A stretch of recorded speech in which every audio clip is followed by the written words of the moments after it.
Hello നമസ്കാരം. എല്ലാവർക്കും പുതിയൊരു വീഡിയോ ലെസണിലേക്ക് സ്വാഗതം. അടുത്ത ശനിയാഴ്ചയാണ് നമ്മുടെ +2 എക്കണോമിക്സിൻ്റെ പരീക്ഷ. ആ പരീക്ഷയ്ക്ക് മുമ്പായിട്ട് ഏറ്റവും പ്രധാനപ്പെട്ട പാഠഭാഗങ്ങൾ ഉൾപ്പെടുത്തിക്കൊണ്ടുള്ള അതിൻ്റെ നോട്ട്സ് സ്ക്രീനിൽ കാണിച്ചുകൊണ്ടുള്ള ഒരു പ്രധാനപ്പെട്ട വീഡിയോ ആണ് എല്ലാവരെയും ഈ വീഡിയോ ലെസണിലേക്ക് നമ്മൾ സ്വാഗതം ചെയ്യണം. ഓക്കെ, നമുക്ക് നേരെ തുടങ്ങാം. നമ്മൾ +2 മൈക്രോ എക്കണോമിക്സിലെയും മാക്രോ എക്കണോമിക്സിലെയും എല്ലാ ചാപ്റ്ററിലെയും ഏറ്റവും പ്രധാനപ്പെട്ട പാഠഭാഗങ്ങൾ, അതിലെ ചോദ്യങ്ങൾ എങ്ങനെയാണ്, അതിന് ആൻസർ എങ്ങനെയാണ് എഴുതേണ്ടത് എന്നതാണ് നമ്മൾ ഈ ഒരു വീഡിയോ ലെസണിൽ ഉൾപ്പെടുത്തിയിട്ടുള്ളത്. നിങ്ങളെല്ലാവരും ഇത് കണ്ട് നല്ല രൂപത്തിൽ പഠിക്കുക, നല്ല വൃത്തിയായിട്ട് എക്സാമിന് വേണ്ടി ഒരുങ്ങുക. ആദ്യം തന്നെ പറയാനുള്ളത്, സാധാരണ പറയാത്തതുപോലെ എല്ലാവരും വീഡിയോ എല്ലാവരിലേക്കും നിങ്ങളുടെ ഫ്രണ്ട്സിലേക്കൊക്കെ ഷെയർ ചെയ്യുകയും ചെയ്യുക. ഓക്കെ, കാരണം ഒരുപാട് ആളുകൾ ഇതിനെ പറ്റി അത്യാവശ്യമായിട്ട് നിൽക്കുന്ന ആളുകളുണ്ടാവും. ഓക്കെ, അപ്പോൾ നമുക്ക് തുടങ്ങാം. നമ്മുടെ +2 എക്കണോമിക്സിലെ ഫസ്റ്റ് ചാപ്റ്റർ തന്നെ മൈക്രോ എക്കണോമിക്സിനെ പറ്റിയിട്ടുള്ള ചാപ്റ്ററാണ്. ഞാൻ ആദ്യം തന്നെ പറഞ്ഞതാണ്, ഈ ചാപ്റ്ററിൽ പ്രധാനപ്പെട്ട 2 ചോദ്യങ്ങൾ ഒന്ന് നിങ്ങൾക്ക് സ്ക്രീനിൽ കാണാൻ പറ്റും. ഒന്നാമത്തത് ഒരു സമ്പദ് വ്യവസ്ഥയിലെ അടിസ്ഥാന പ്രശ്നങ്ങൾ എന്തൊക്കെയാണ് എന്നുള്ളതാണ്. അല്ലേ, ഒരു മലയാളമാണ് ഞാൻ കൂടുതൽ പറയുക, കാരണം കൂടുതൽ ആളുകൾ മലയാളമാണ് ഇപ്പോൾ ആവശ്യപ്പെടുന്നത്. അല്ലേ, എന്തൊക്കെയാണ് സമ്പദ് വ്യവസ്ഥയിലെ അടിസ്ഥാന പ്രശ്നങ്ങൾ? എന്ത് ഉൽപ്പാദിപ്പിക്കണം, എങ്ങനെ ഉൽപ്പാദിപ്പിക്കണം, ആർക്ക് വേണ്ടി ഉൽപ്പാദിപ്പിക്കണം, what to produce, how to produce, for whom to produce. ഇതാണ് ഒരു എക്കണോമിയിലെ പ്രധാനപ്പെട്ട പ്രശ്നങ്ങൾ. അത് മനസ്സിലാക്കി വെക്കണം. അതുപോലെ തന്നെ മറ്റൊരു പ്രധാനപ്പെട്ട ചോദ്യം ഈ ചാപ്റ്ററിൽ നിന്ന് വരുന്നത് the difference between micro economics and macro economics. നിങ്ങൾക്ക് കഴിഞ്ഞ മോഡൽ എക്സാമിന് കാണാൻ പറ്റും. മൈക്രോ എക്കണോമിക്സ് സൂക്ഷ്മ സാമ്പത്തിക ശാസ്ത്രവും സ്ഥൂല സാമ്പത്തിക ശാസ്ത്രവും തമ്മിലുള്ള വ്യത്യാസം എന്താണ്? നിങ്ങൾക്കിപ്പോൾ ഒരു ടേബിൾ കാണാൻ പറ്റും. ഈ ടേബിൾ അത് രണ്ടുമുള്ള വ്യത്യാസം പറയുന്നുണ്ട്. അതോടൊപ്പം അതിൻ്റെ ഏറ്റവും അവസാനത്തിൽ ഈ രണ്ടിലും ഉൾപ്പെടുന്ന കുറച്ച് എക്സാമ്പിൾസ്. ഇപ്പോൾ നാഷണൽ ഇൻകം, ദേശീയ വരുമാനം എന്ന് പറഞ്ഞാൽ അത് മാക്രോ എക്കണോമിക്സിലാണ്. ഒരു സ്ഥാപനത്തിൻ്റെ ലാഭം, അത് മൈക്രോ എക്കണോമിക്സ് ആണ്. ഇങ്ങനെ മൈക്രോയും മാക്രോയിലേക്കും 2 കാര്യങ്ങളെയും വേർതിരിച്ച് എഴുതുക എന്ന് പറഞ്ഞിട്ടുള്ള ചോദ്യം വരാം. പ്രധാനപ്പെട്ട ഒരു ക്വസ്റ്റ്യനാണ്. അപ്പോൾ ഈ ഒരു ടേബിളിലെ രൂപത്തിൽ പഠിച്ചാൽ മതി. മൈക്രോ എന്ന് പറഞ്ഞാൽ ചെറിയ കാര്യങ്ങളാണ്. ഒരു എക്കണോമിയിലെ ഓരോ യൂണിറ്റുകളെ കുറിച്ചിട്ടാണ് മൈക്രോ പഠിക്കുന്നതെങ്കിൽ ഒരു എക്കണോമിയെ മൊത്തമായി പഠിക്കുന്നതാണ് മാക്രോ എന്ന് പറയുന്നത്. എന്നതുപോലെ ഒരാളുടെ വരുമാനം നമ്മൾ മൈക്രോയിൽ പഠിക്കുമ്പോൾ എല്ലാവരുടെയും വരുമാനം കൂടിയ ഒരു രാജ്യത്തിൻ്റെ വരുമാനം അത് നമ്മൾ മാക്രോയിൽ പഠിക്കും എന്ന് പറയുന്നത് പോലെ. എല്ലാവർക്കും ക്ലിയർ ആയിട്ടുണ്ടാവും. ഇനി നമ്മൾ രണ്ടാമത്തെ ചാപ്റ്ററിലേക്ക് പോകുമ്പോൾ ഒരു കൺസ്യൂമർ, ഒരു ഉപഭോക്താവിനെ പറ്റിയിട്ടാണ് നമ്മൾ സാധനങ്ങൾ വാങ്ങാൻ വേണ്ടി വരുന്ന ഒരു ഉപഭോക്താവിൻ്റെ പെരുമാറ്റത്തെ കുറിച്ചിട്ടാണ് നമ്മൾ ആ ചാപ്റ്ററിൽ പറയുന്നത്. നമുക്കറിയാം, ആ ചാപ്റ്ററിൽ ഏറ്റവും പ്രധാനപ്പെട്ട തുടക്കത്തിൽ തന്നെ പറയുന്ന ഒരു 2 മാർക്കിൻ്റെയൊക്കെ ചോദ്യമായിട്ട് വരുന്നതാണ് യൂട്ടിലിറ്റി, ഉപയുക്തത. നിങ്ങൾക്ക് കാണാൻ പറ്റും. എന്താണ് ഉപയുക്തത? ഒരാളുകളുടെ ആവശ്യങ്ങളെ തൃപ്തിപ്പെടുത്താൻ ഓരോ വസ്തുവിനും കഴിവുണ്ട്. നമ്മൾ ആ സാധനങ്ങളൊക്കെ നമ്മൾ വാങ്ങുന്നത് എന്തുകൊണ്ടാണ്? ആ സാധനങ്ങൾ വാങ്ങുമ്പോൾ നമുക്ക് കുറച്ച് സാറ്റിസ്ഫാക്ഷൻ കിട്ടുന്നു എന്നതുകൊണ്ടാണ്. അപ്പോൾ അങ്ങനെ ആളുകളെ തൃപ്തിപ്പെടുത്താനുള്ള ഒരു വസ്തുവിൻ്റെ കഴിവിനെയാണ് നമ്മൾ ഉപയുക്തത എന്ന് പറയുന്നത്. അത് നമ്പർ ഉപയോഗിച്ച് അളക്കാൻ പറ്റുമോ ഇല്ലയോ, അതാണ് അടുത്ത ചോദ്യം. നമ്പർ ഉപയോഗിച്ച് അളക്കാൻ പറ്റും എന്ന് പറയുന്നതാണ് കാർഡിനൽ. നമ്പർ ഉപയോഗിച്ച് അളക്കാൻ കഴിയില്ല എന്ന് പറയുന്നതാണ് ഓർഡിനൽ. അത് മനസ്സിലാക്കി വെക്കണം. അത് കഴിഞ്ഞാൽ ഈ ചാപ്റ്ററിലെ ഏറ്റവും പ്രധാനപ്പെട്ട ക്വസ്റ്റ്യൻ നിങ്ങളുടെ മോഡൽ എക്സാമിന് കണ്ട ബജറ്റ് ലൈനാണ്. നിങ്ങൾക്ക് അതിൻ്റെ ഇക്വേഷൻസ് കാണാൻ പറ്റും. ഒരു വെർട്ടിക്കൽ ഇൻ്റർസെപ്റ്റും ഹൊറിസോണ്ടൽ ഇൻ്റർസെപ്റ്റും കണ്ട് ബജറ്റ് ലൈൻ വരക്കുക എന്ന് പറയുന്ന ഒരു മാത്സ്, ഒരു കണക്ക് നിങ്ങൾക്ക് പ്രതീക്ഷിക്കാവുന്നതാണ്. ഓക്കെ, പിന്നെ അത് കഴിഞ്ഞാൽ ഈ ചാപ്റ്ററിൽ ഏറ്റവും പ്രധാനപ്പെട്ട, എന്തായാലും നിങ്ങളുടെ പബ്ലിക് എക്സാമിന് ചോദിക്കുന്ന ഒരു പ്രധാനപ്പെട്ട ക്വസ്റ്റ്യനാണ് ഇൻഡിഫറൻസ് കർവിൻ്റെ സവിശേഷതകൾ, നിസ്സംഗതാ വക്രത്തിൻ്റെ പ്രത്യേകതകൾ എന്തൊക്കെയാണ്, പ്രോപ്പർട്ടീസ് അല്ലെങ്കിൽ ഫീച്ചേഴ്സ് ഓഫ് ഇൻഡിഫറൻസ് കർവ്. ഒരു 3 കാര്യങ്ങൾ പഠിച്ചു വെക്കുക. അതിൻ്റെ ഷേപ്പ് കോൺവെക്സ് ആണ്. അതിന് ഈ പറയുന്ന higher indifference curve shows higher level of satisfaction, indifference curve never intersect each other. നിസ്സംഗതാവക്രങ്ങൾ പരസ്പരം കൂട്ടിമുട്ടുകയില്ല. അത് ഉയരുന്തോറും സാറ്റിസ്ഫാക്ഷൻ, സംതൃപ്തി കൂടുന്നു, ഉപഭോക്താവിന് സംതൃപ്തി കൂടുതലായിരിക്കും. അതിൻ്റെ ആഗ്രി എന്ന് പറയുന്നത് കോൺവെക്സ് ആയിരിക്കും എന്ന് പറയുന്ന സംഭവം പഠിച്ചു വെക്കുക. അതോടൊപ്പം തന്നെ നിങ്ങളുടെ പബ്ലിക് എക്സാമിന് പ്രധാനമായിട്ടും വരുന്ന അടുത്ത ചോദ്യമാണ് ഉപഭോക്താവിൻ്റെ സന്തുലിതാവസ്ഥ, optimal choice of A consumer.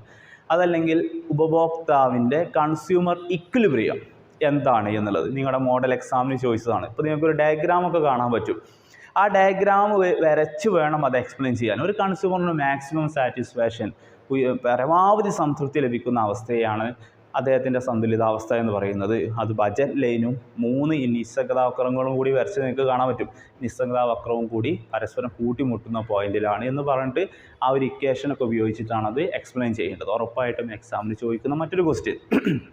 അത് കഴിഞ്ഞാൽ പിന്നെ നമ്മൾ ആ ചാപ്റ്ററിൽ ഡിമാൻഡിനെ പറ്റിയിട്ടാണ് പഠിക്കുക. ഡിമാൻഡിൽ നമുക്കറിയാം ഡിമാൻഡ് ലോ ഓഫ് ഡിമാൻഡിനെ സ്വാധീനിക്കുന്ന ഘടകങ്ങൾ, ഡിമാൻഡ് വക്രത്തിലുണ്ടാകുന്ന ചേഞ്ച്, ഇതൊക്കെ ഉണ്ട്. പക്ഷെ അതിലൊന്നും അത്ര പ്രധാനപ്പെട്ട ചോദ്യങ്ങൾ ഇപ്പോൾ അങ്ങനെ കാണാറില്ല. അതിൽ പിന്നെയും ചോദിക്കാൻ ചാൻസുള്ള ഒരു ക്വസ്റ്റ്യൻ സബ്സ്റ്റിറ്റ്യൂട്ട് കൂട്ട് പ്രസ്താവന വസ്തുക്കളും പൂരക വസ്തുക്കളും തമ്മിലുള്ള വ്യത്യാസം എന്താണ്, അങ്ങനെയൊക്കെ ചോദിക്കാം. പക്ഷേ ഡിമാൻഡുമായി ബന്ധപ്പെട്ട് ഉറപ്പായും എക്സാമിന് ചോദിക്കുന്നത് ഇലാസ്റ്റിസിറ്റിയാണ്. ഇലാസ്റ്റിസിറ്റി മെഷർ ചെയ്യാൻ വേണ്ടി പറയും. നമുക്കിപ്പോൾ അതിൻ്റെ ഇക്വേഷൻ കാണാൻ പറ്റും. P/Q × ΔQ/ΔP എന്ന് പറയുന്ന ആ ഒരു ഇക്വേഷൻ ഉപയോഗിച്ചുകൊണ്ട് ഈ ഇലാസ്തികത കാണുക. നമ്മൾ ഇപ്പോൾ ഇതിന് മുമ്പ് അപ്ലോഡ് ചെയ്ത വീഡിയോയിൽ അതിൻ്റെ എല്ലാ കാര്യങ്ങളും ഉൾപ്പെടുത്തിയിട്ടുണ്ട്. നിങ്ങൾ ആദ്യം മനസ്സിലാക്കി വെക്കേണ്ടത്, നിങ്ങൾ പ്ലേലിസ്റ്റ് നോക്കുകയാണെന്നുണ്ടെങ്കിൽ +2 മൈക്രോ എക്കണോമിക്സ്, മാക്രോ എക്കണോമിക്സ് എന്ന് പറഞ്ഞ 2 പ്ലേലിസ്റ്റുകൾ കാണാൻ പറ്റും. അതിൽ എല്ലാ പാഠഭാഗങ്ങളും നമ്മൾ അതിലുണ്ട്. നിങ്ങൾക്ക് നോക്കി വിശദമായി തന്നെ പഠിക്കാൻ പറ്റും. ഓക്കെ, അത് കഴിഞ്ഞാൽ 3rd ചാപ്റ്ററിലേക്ക് വരുമ്പോൾ നമുക്കറിയാം പ്രൊഡക്ഷൻ ആൻഡ് കോസ്റ്റ്, ഉൽപ്പാദനവും ചെലവും എന്ന് പറയുന്ന പാഠമാണ്. ഉൽപ്പാദനവും ചെലവും എന്ന് പറയുന്ന പാഠത്തിലെ ഏറ്റവും പ്രധാനപ്പെട്ട ചോദ്യം നമുക്കറിയാം ലോ ഓഫ് വേരിയബിൾ പ്രൊപ്പോർഷനാണ് അല്ലേ. വിഭേദകാനുപാത നിയമം, അതല്ലെങ്കിൽ അപചയ സീമാന്ത ഉൽപ്പന്ന നിയമം. നിങ്ങൾക്കിപ്പോൾ അതിൻ്റെ ഡയഗ്രാം കാണാൻ പറ്റും. ആ 3 ഘട്ടങ്ങളൊക്കെ വിശദമായി തന്നെ പറഞ്ഞിട്ട് അത് വിശദീകരിക്കണം.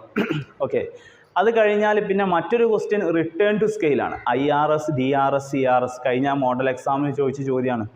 ഓക്കെ, പ്രത്യായ നിയമം എന്ന് പറഞ്ഞിട്ടുള്ള ആ ഒരു പാഠഭാഗവും. ഈ 2 നിയമത്തിൽ ഏതെങ്കിലും ഒന്നാണ് എക്സാമിന് ചോദിക്കുക. ഈ റിട്ടേൺ ടു സ്കെയിൽ ആകുമ്പോൾ ഒരു 3 മാർക്ക് 4 മാർക്കിനൊക്കെ ചോദിക്കുമ്പോൾ അപചയ സീമാന്ത ഉൽപ്പന്ന നിയമം അതല്ലെങ്കിൽ ഈ വിഭേദകാനുപാത നിയമം എന്ന് പറയുന്നത് വലിയ മാർക്കിന് ചോദിക്കുന്ന ചോദ്യവുമാണ്. ഓക്കെ, ഏതെങ്കിലും ഒന്നാണ് ചോദിക്കുക.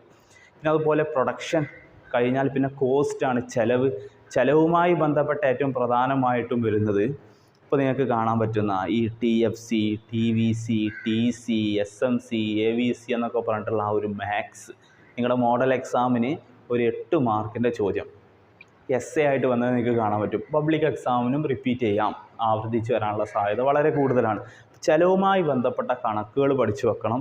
ഓരോ ചെലവ് വക്രത്തിൻ്റെയും ആകൃതി AVCയുടെ ആകൃതി U ആകൃതിയാണ്, SMC U ആകൃതിയാണ്, AFC റെക്റ്റാങ്കുലർ ഹൈപ്പർബോളയാണ്, TFC ഹൊറിസോണ്ടലാണ്, TVC TC ഇൻവേർട്ടഡ് S ആണ്. ഇങ്ങനെയൊക്കെ പഠിച്ചു വെക്കണം. ഓരോന്നിൻ്റെ ആകൃതി 1 വേർഡ് ആയിട്ട് ചോദിക്കാം. കഴിഞ്ഞ മോഡൽ എക്സാമിന് ചോദിച്ചത് AFCയുടെ ആകൃതിയാണ്. അങ്ങനെ ഏതെങ്കിലുമൊക്കെ ചോദിക്കാം. ഓക്കെ, ഇതാണ് ഈ ഒരു കണക്ക് നിങ്ങൾ പ്രധാനമായിട്ടും പഠിച്ചു വെക്കണം. അതിൻ്റെ വീഡിയോ ഒക്കെ ഉണ്ട് നമ്മുടെ ഈ ചാനലിൽ തന്നെ ഉണ്ട്, നിങ്ങൾക്കത് നോക്കിയാൽ കിട്ടും. പിന്നെ അത് കഴിഞ്ഞാൽ 4ാമത്തെ ചാപ്റ്ററിൽ പ്രധാനമായിട്ടും 3 ചോദ്യങ്ങളാണ്. ഒന്ന്, പെർഫെക്റ്റ് കോമ്പറ്റീഷൻ മാർക്കറ്റിൻ്റെ പ്രത്യേകതകൾ എന്തൊക്കെയാണ്, ഫീച്ചേഴ്സ് ഓഫ് പെർഫെക്റ്റ് കോമ്പറ്റീഷൻ, സമ്പൂർണ്ണ കിടമത്സര കമ്പോളത്തിൻ്റെ സവിശേഷതകൾ എന്തൊക്കെയാണ് നിങ്ങൾക്ക് നോക്കിയാൽ നമുക്ക് കാണാൻ പറ്റും. അത് പഠിച്ചു വെക്കണം. ഒരു 4 കാര്യങ്ങളെങ്കിലും അതിൽ പഠിച്ചു വെക്കണം. ധാരാളം ഉപഭോക്താക്കളും വിൽപ്പനക്കാരുള്ള മാർക്കറ്റാണ് എന്ന് പറഞ്ഞിട്ടുള്ള ആ പ്രത്യേകതകൾ. അതുപോലെ തന്നെ കഴിഞ്ഞ നിങ്ങളുടെ മോഡൽ എക്സാമിന് ചോദിച്ച ചോദ്യമായിരുന്നു എന്താ പറയുക, ലാഭം പരമാവധിയാക്കൽ, പ്രോഫിറ്റ് മാക്സിമൈസേഷൻ. ഈ ഒരു ചാനലിൽ ആ ഒരു പാഠഭാഗങ്ങളൊക്കെ ഉൾപ്പെടുത്തിക്കൊണ്ടുള്ള നല്ലൊരു വീഡിയോ ഉണ്ട്, നിങ്ങൾക്കത് കണ്ടുപഠിക്കാവുന്നതേ ഉള്ളൂ. ഓക്കെ, ലാഭം പരമാവധിയാകാനുള്ള 3 വ്യവസ്ഥകളും അതിൻ്റെ വിശദീകരണവും അതിൻ്റെ ഒരു ഡയഗ്രാമും കാര്യങ്ങളൊക്കെ അപ്പോൾ നിങ്ങൾക്ക് സ്ക്രീനിൽ കാണാൻ പറ്റുന്നത് പോലെ അത് വിശദമായി പഠിച്ചു വെക്കണം. പിന്നെ അതുപോലെ തന്നെ ലാഭനഷ്ടരഹിത ബിന്ദു, ബ്രേക്ക് ഈവൺ പോയിൻ്റ് എന്താണ്, ഷട്ട് ഡൗൺ പോയിൻ്റ് എന്താണ് എന്ന ആ 2 തമ്മിലുള്ള വ്യത്യാസം മനസ്സിലാക്കി വെക്കണം. സ്ഥാപനത്തിന് നഷ്ടം സഹിക്കാൻ കഴിയാതെ സ്ഥാപനം പൂട്ടി പോകുന്നതാണ് അടച്ചുപൂട്ടൽ അവസ്ഥ, ഷട്ട് ഡൗൺ പോയിൻ്റ്. ലാഭവും ഇല്ല നഷ്ടവും ഇല്ല എന്ന് പറയുന്ന ഒരു അവസ്ഥയാണ് നമ്മൾ ബ്രേക്ക് ഈവൺ പോയിൻ്റ്, ലാഭനഷ്ടരഹിത ബിന്ദു എന്ന് പറയുന്നത്. അത് കഴിഞ്ഞാൽ പിന്നെ നമ്മുടെ 4ാമത്തെ ചാപ്റ്ററിൽ വരുന്നത് സപ്ലൈ കർവാണ്, പ്രധാന വക്രം. സപ്ലൈ വക്രത്തിൽ നമ്മുടെ പരീക്ഷയ്ക്ക് ചോദിക്കുന്ന ഒരു ചോദ്യം നിങ്ങളുടെ കഴിഞ്ഞ മോഡൽ എക്സാമിനൊക്കെ ചോദിച്ച പോലെ സപ്ലൈ വക്രത്തെ സ്വാധീനിക്കുന്ന ഘടകങ്ങൾ അതല്ലെങ്കിൽ ഡിറ്റർമിനൻസ് ഓഫ് സപ്ലൈ, ഒരു സപ്ലൈ സ്വാധീനിക്കുന്ന ഘടകങ്ങൾ ഏതൊക്കെയാണ്, ഇൻപുട്ട് വില, യൂണിറ്റ് ടാക്സ്, അതുപോലെ തന്നെ ടെക്നിക്കൽ പ്രോഗ്രസ്, സാങ്കേതിക പുരോഗതി. ഈ 3 കാര്യങ്ങൾ, ഈ 3 ചേഞ്ച് വരുമ്പോൾ സപ്ലൈ വക്രത്തിൽ എന്ത് ചേഞ്ചാണ് വരിക, നമ്മളത് വീഡിയോയിൽ വിശദമായിട്ട് തന്നെ നമ്മൾ പഠിപ്പിച്ച ഒരു വീഡിയോ ഉണ്ട്, നിങ്ങൾക്കത് നോക്കിയാൽ സെർച്ച് ചെയ്താൽ കിട്ടും. ആ ഒരു പാഠഭാഗം അതാണ് സപ്ലൈയുമായി ബന്ധപ്പെട്ട് വിശദമായി പഠിച്ചു വെക്കേണ്ടത്. ഇനി നമ്മൾ 5ാമത്തെ ചാപ്റ്ററിലേക്ക് പോകുമ്പോൾ കമ്പോള സന്തുലിതാവസ്ഥ, ഇതൊക്കെ നിങ്ങൾ നോട്ട് ചെയ്ത് വെക്കുന്നുണ്ടാവും, വീഡിയോ പോസ് ചെയ്ത് നോട്ട് ചെയ്ത് വെച്ചാൽ മതി. 5ാമത്തെ ചാപ്റ്ററിലേക്കും കമ്പോള സന്തുലിതാവസ്ഥയിൽ പ്രധാനപ്പെട്ട ചോദ്യം നിങ്ങൾക്കറിയാം, ഒരു 5 മാർക്കിനൊക്കെ ചോദിക്കും. പ്രൈസ് സീലിംഗ്, വില പരിധി എന്താണ്, പ്രൈസ് ഫ്ലോർ, തറവില എന്താണ്. ഈ 2 സംഭവങ്ങൾ ഒരു ഉപഭോക്താവിനെ പ്രൊട്ടക്റ്റ് ചെയ്യാനുള്ളതാണ് പ്രൈസ് സീലിംഗ്, വില പരിധി. ഒരു ഉൽപ്പാദകനെ സംരക്ഷിക്കാനുള്ളതാണ് തറവില. അതാണ് അത് രണ്ടുമുള്ള വ്യത്യാസം പ്രധാനമായിട്ടും. ഒന്ന് വില ഗവൺമെൻറ് കുറക്കുന്നതാണ്, മറ്റൊന്ന് വില ഗവൺമെൻറ് കൂട്ടുന്നതാണ്. ആ ഡിഫറൻസ് സഹിതം പഠിച്ചു വെച്ചാൽ ഏതെങ്കിലും ഒന്നാണ് ചോദിക്കുന്നതെങ്കിലും അല്ലെങ്കിൽ രണ്ടും ചോദിച്ചാലും നിങ്ങൾക്ക് എന്ത് ചെയ്യാം, ഉപകാരമാവും. ഡയഗ്രാം സഹിതം പഠിച്ചു വെക്കണം. പിന്നെ അതിൽ വൺ വേർഡായിട്ട് ചോദിക്കുന്നതാണ് ഈ സന്തുലിത വില കാണാനും സന്തുലിത അളവ്, അതല്ലെങ്കിൽ അധിക ഡിമാൻഡ് എന്താണ്, അധിക സപ്ലൈ എന്താണ്. അതൊക്കെ നിങ്ങൾക്ക് എല്ലാവർക്കും പെട്ടെന്ന് മനസ്സിലാവുന്നതാണ്. ഡിമാൻഡ് സപ്ലൈ തുല്യമാവുന്നതാണ് സന്തുലിതാവസ്ഥ. ഡിമാൻഡ് കൂടുതലായാൽ അധിക ഡിമാൻഡ്, സപ്ലൈ കൂടുതലായാൽ അധിക സപ്ലൈ. അത്രയേ ഉള്ളൂ. ആ രൂപത്തിൽ അത് പഠിച്ച് മനസ്സിലാക്കി വെക്കുക. ഇനി 6ാമത്തെ ചാപ്റ്റർ നമുക്കറിയാം ക്യാൻസൽ ചെയ്തതാണ്. ഇത്രയാണ് മൈക്രോ എക്കണോമിക്സിലുള്ള പാഠഭാഗങ്ങൾ. ഇനി മാക്രോ എക്കണോമിക്സിലേക്ക് വരുമ്പോൾ നിങ്ങൾക്ക് സ്ക്രീനിൽ കാണാൻ പറ്റും എമർജൻസ് ഓഫ് മാക്രോ എക്കണോമിക്സ്. സ്ഥൂല സാമ്പത്തിക ശാസ്ത്രം നിലവിൽ വരാനുണ്ടായ ഒരു ആവിർഭാവത്തെക്കുറിച്ച് നിങ്ങളുടെ കഴിഞ്ഞ മോഡൽ എക്സാമിന് ചോദിച്ചപ്പോൾ തന്നെ ഒരു വലിയ ചോദ്യം. അതിൽ സാമ്പത്തിക മാന്ദ്യത്തെക്കുറിച്ചും മറ്റു കാര്യങ്ങളൊക്കെ പറഞ്ഞിട്ടുള്ള ആ വിശദമായ പാഠഭാഗം അത് മനസ്സിലാക്കി വെക്കണം. സ്ഥൂല സാമ്പത്തിക ശാസ്ത്രം മാക്രോ എക്കണോമിക്സ് നിലയിൽ വരാനുണ്ടായ സാഹചര്യത്തെക്കുറിച്ച്.